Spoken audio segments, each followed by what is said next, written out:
All right, here's one of these cases. I was wondering when it's going to show up.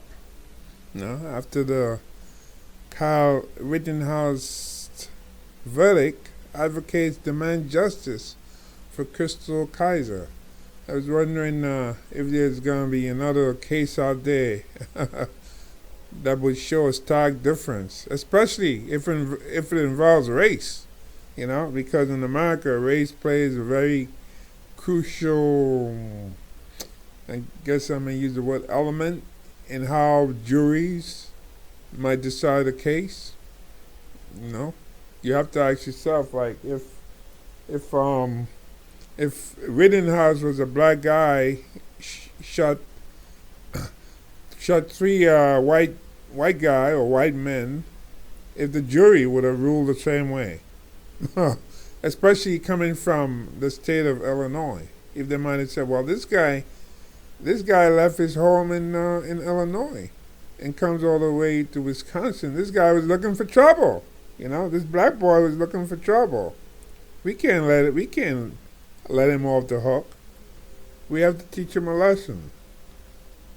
Now that's speculation, but however, knowing the history in America and the way things have gone down, speculation we're not really that far off because we have seen this before.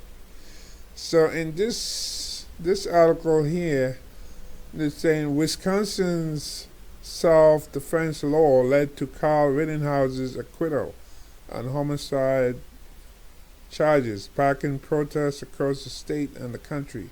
Now, advocates are calling for justice for a child sex trafficking survivor in the state, holding that if Rittenhouse could successfully claim self-defense, then she can too.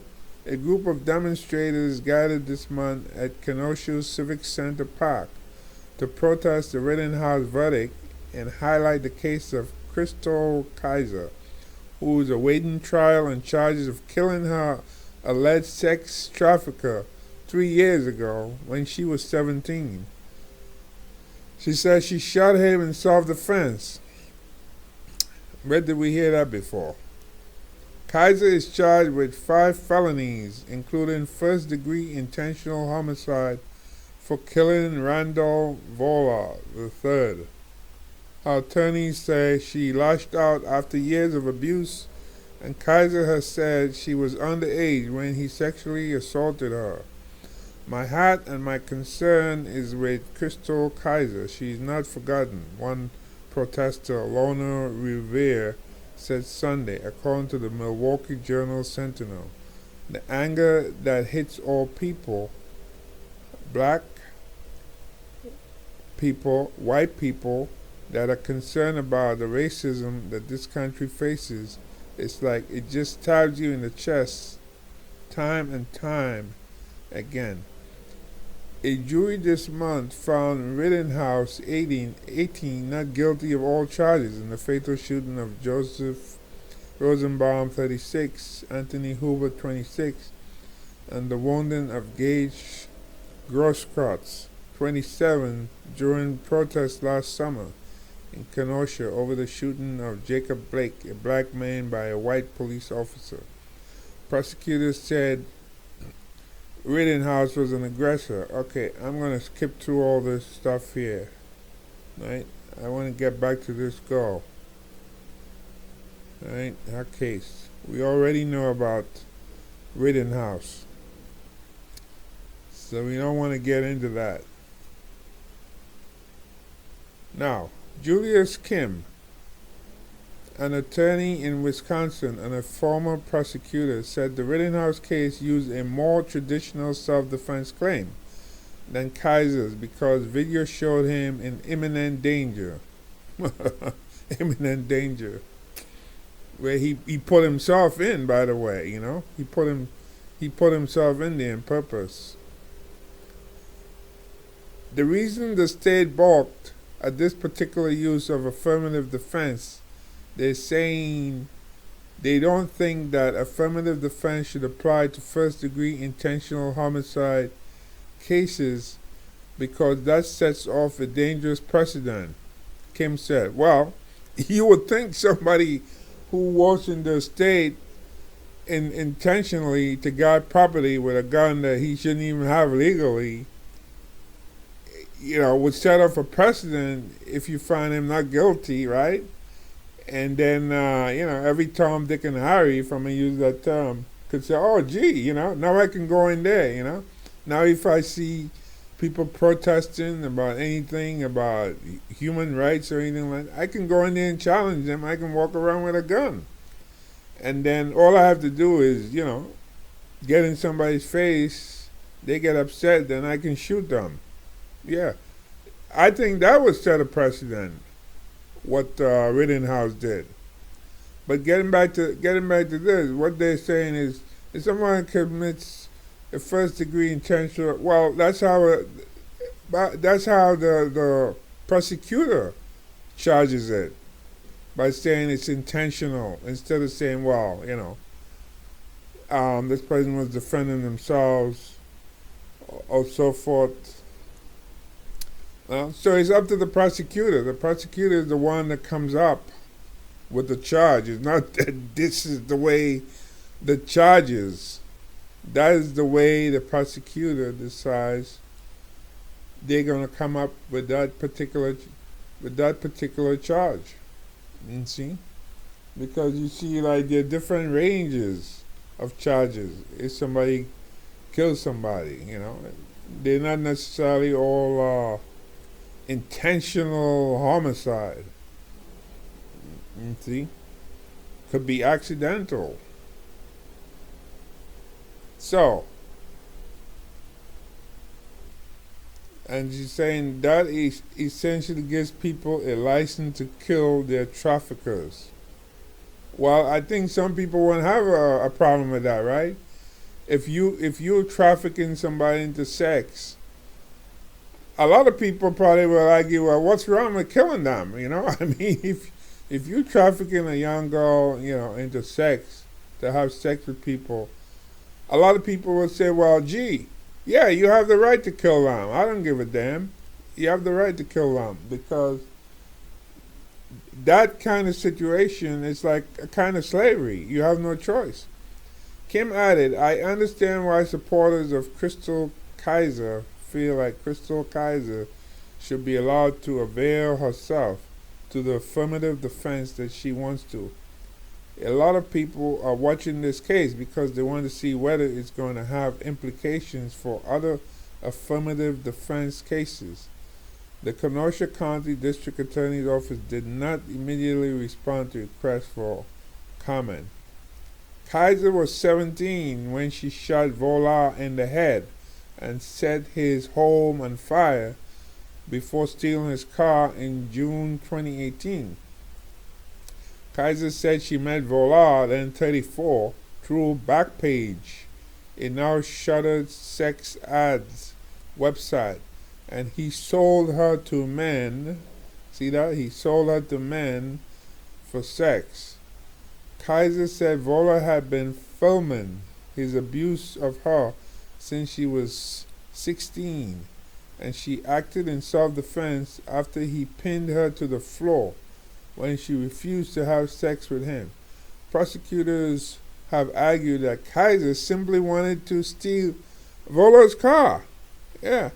But in a 2019 Washington Post interview from jail, Kizer said she shot Volar in self-defense. It was later revealed by the Washington Post that both prosecutors and Kenosha police had evidence that Volar, who is white, had abused Kizer and other underage black girls. So this is not just one black girl. This is like a number of black girls, and the prosecutors knew about it. Just months before his death, a 15-year-old girl accused him of drugging and threatening to kill her, according to the Post. And police found exploitative videos of Volar abusing girls who appeared as young as 12. That's 12 years old. See? Now, there are a lot of people out there who will say a guy like that deserves to be dead, right? However, the prosecutor is saying, no, a guy like this, you don't have the right to kill him. You know, even if you think it's self-defense, you don't have a right to kill him. But see, they have all this evidence of him doing this. They have him on film, having sex with girls underage, as young as 12 years old, and yet they see nothing wrong with that. They're going after her. So Kizer's attorneys did not immediately respond to requests for comment. Before last summer's George Floyd protests renewed interest in Kizer's case, advocacy groups had been working to release her. An online petition to free Kizer has amassed more than 1.4 million signatures, and along with advocates, Tarana Burke, founder of the Me Too movement, and actor Alyssa Milano, voiced their support for Kizer online. Several advocacy groups, including the Chicago Community Bond Fund, Survived and Punished, and the Chrystul Kizer Defense Committee, and the Milwaukee Freedom Fund raised her $400,000 bail, according to WITI. It was only because of the outpouring of support following the police murders of George Floyd and Breonna Taylor and so many other black people in the United States that we were able to post a bond this large. Charlene Grace, former executive director of the Chicago Community Bond Fund, told Wisconsin Public Radio last year. Kizer is one of many criminalized survivors, people in prison for killing or injuring their alleged abusers. Centoya Brown spent 15 years in prison for killing a man who solicited her for sex when she was 16. Marissa Alexander was convicted of aggravated assault in 2010 for firing a warning shot in her Florida home to scare off her allegedly abusive husband. In New York, advocates are demanding that authorities drop all charges against Tracy McCarter, who faces 25 years to life in prison for killing her estranged husband. The reality is that Chrystul Kizer was not kept safe by police and prosecution and incarceration, Grace said. And in fact, after she was forced to defend herself and she chose to survive, she was then further harmed by those systems. So you see, you have an entirely different system of justice here, depending on who you are. This guy definitely. This was not only her involved.